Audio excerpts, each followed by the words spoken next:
Segrevanje morja povzroča velike težave v školjkarstvu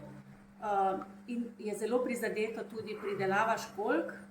In če povem samo, kako visoke temperature prizadenejo školjke, namreč školjke slabše rastejo, imajo manj mesa, njihova lupina je tanjša, njihove niti, s katerimi so pritrjene, so slabše in odpadajo z šopov.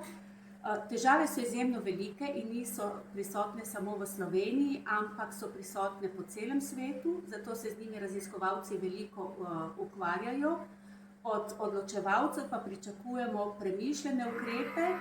potem projekte, ki vodijo k inovacijam, zato da bi lahko rešili težavo, kajti akvakultura je izjemno pomembna tako za prehrano ljudi, školjke pa so pomemben element v morskem ekosistemu in